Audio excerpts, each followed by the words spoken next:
Good afternoon and welcome to ESSEC Knowledge Live.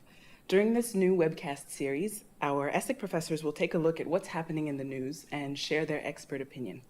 As it's live, don't hesitate to post your questions and we'll do our best to answer them over the course of the show.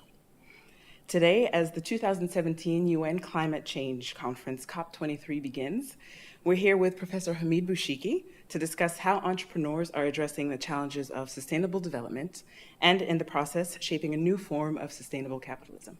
Thank you for joining us, Hamid. Thank you for having me. Hamid Bouchikhi is Professor of Management and Entrepreneurship at ESSEC and Director of the Entrepreneurship Center of Excellence. Today, as COP23 begins and the question of sustainable development is at the forefront of the conversation, Hamid, could you tell us a little more about sustainable entrepreneurship and its main benefits? Well, maybe briefly defined, sustainable entrepreneurship is entrepreneurship that builds, designs business models that are environmentally friendly by design, business models that are set to reduce the ecological footprint, reduce emissions, or recycle waste. There's a big chunk of sustainability entrepreneurship that is part of what we call the circular economy. So it's recycling, reprocessing, and so on and so forth, reducing energy consumption, reducing waste, and so on and so forth. Okay, thank you. The first question I'd like to ask you is, again, what is sustainable entrepreneurship? Can you give a few examples? Well, there's many examples, and if I don't want to use the Tesla example that everybody would think of, I would have to find examples. And before I cite an example of a sustainable entrepreneurship business model, I would like to mention one established company that has reinvented itself around sustainability. So this is not a startup. This is an established company, and we know it's very, very challenging for an established company to redesign its business model. And the company that has been very successful in doing so is a company that's named DESSO, D-E-S-S-O. It's a company that makes commercial carpets, and where the CEO, Steph Kronendijk, that you can see on the screen, initiated back in 2007 a radical redesign of the company's business model and made inspired by the cradle-to-cradle concept of the circular economy, and completely redesigned the business model as around sustainability. So that is, I mentioned this because this is one of the rare examples of established companies reinventing their business model. It's still very rare.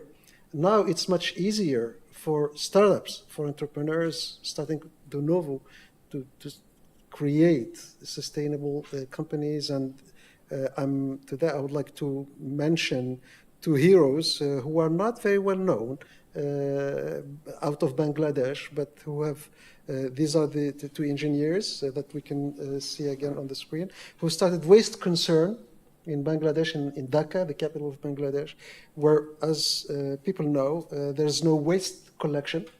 So waste is a huge problem in Dhaka, which is set to become by 2030 or 2040, I can't remember the year, is set to become the second largest city in the world.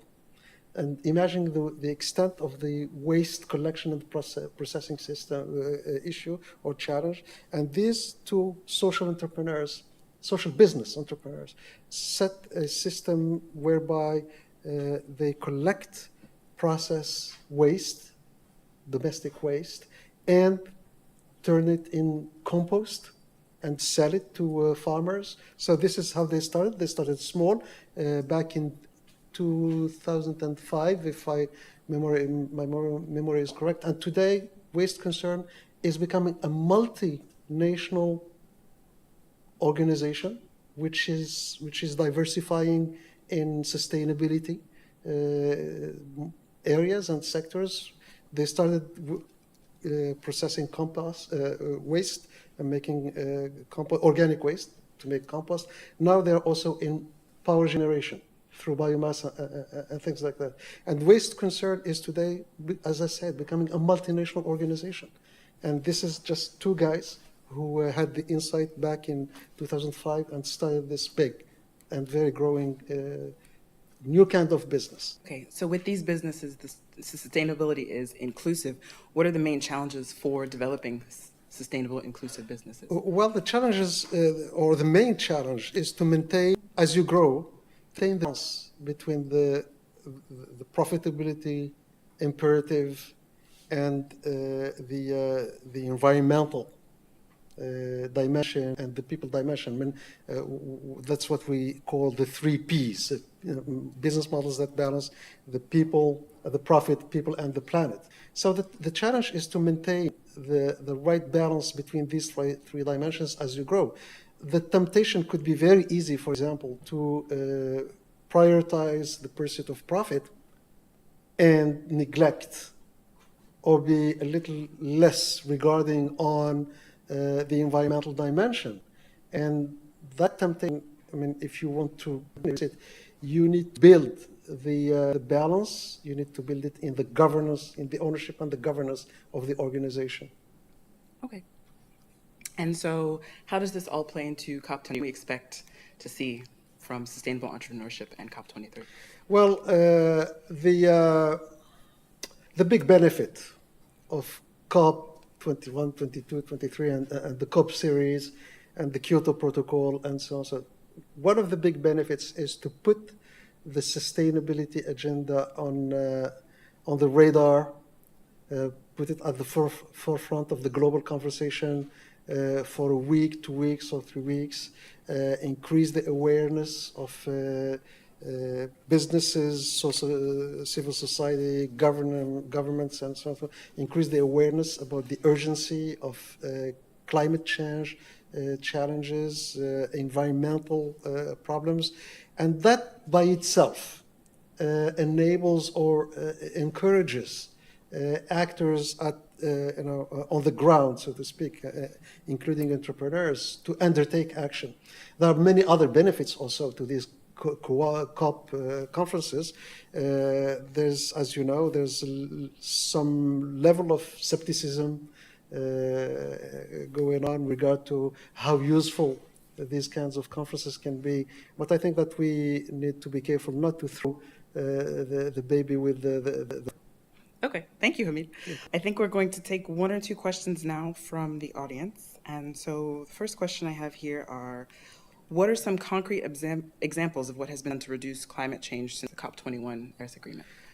I think that the probably the most the area where you see most of the action since COP20 and even before is what's going on in the car industry, which is which is responsible for a big share of CO emissions. So the action that's going on there is just impressive. The Chinese government recently announced its intent to completely ban fossil-powered vehicles in China. The timetable is not yet finalized, but China makes 28 million cars a year. This is China. France, the UK, also announced plans to ban fuel-based or fuel-powered vehicles by 2040. Norway has announced a complete ban by earlier by 2030. I'm sorry, I can't remember the dates. So Paris, where we are, the mayor of Paris has just announced that by 2025 or so, there will be no traditional vehicles running in Paris. So this is probably the area where you see the most impressive change going on. The other area is probably power generation and the growth of renewable energies, solar, wind, mostly. Okay. And I think we have time for one more question. What would be the impact of the Paris Agreement if the U.S. decides to withdraw? Well, first off, the U.S. cannot, well, technically, the U.S. cannot withdraw from the Paris Agreement before November 4th, 2020. So although the US president made a political announcement that is kind of November 2020, and a lot of things can happen by then, right? Now, clearly, it's clearly not good news for the planet and for humanity, because the USA is responsible for 18% of CO2 emissions, just second to China. So, I mean, the US withdrawing from the climate change conversation is certainly not good news. Domestically, there may be less incentives and less resolve to grow alternative sources of energy. But on the upside, or maybe on a less pessimistic side, I would say a lot of regulations in the US are taken at state level. I see how California, for example, would revert back to where it was 20 years ago. According to economists, although Donald Trump promised workers to return to coal power plants, economists believe that the economic case of burning coal to produce electricity in the U.S. may not be as sound as that. So overall, I think on balance, there are detrimental consequences and maybe less detrimental. The area where this could really hit is the reduction or the total withdrawal of the U.S. from funding the climate change initiatives. As you know, COP21, one of the resolutions of COP21 was to set up a fund that would invest $100 billion every year in climate change initiatives in the developing world. So if the U.S. is not part of that game, then we would be very far from reaching the 100 billion figure. But 20, 30, 40 billion. Thank you very much. That is all the time. Thank you for joining us, and pleasure. Thank you to the viewers for joining us. Remember that the replay will be available on ESSEC's YouTube channel, so don't hesitate to share it, especially and we hope to see you next time. Thank you. Thank you.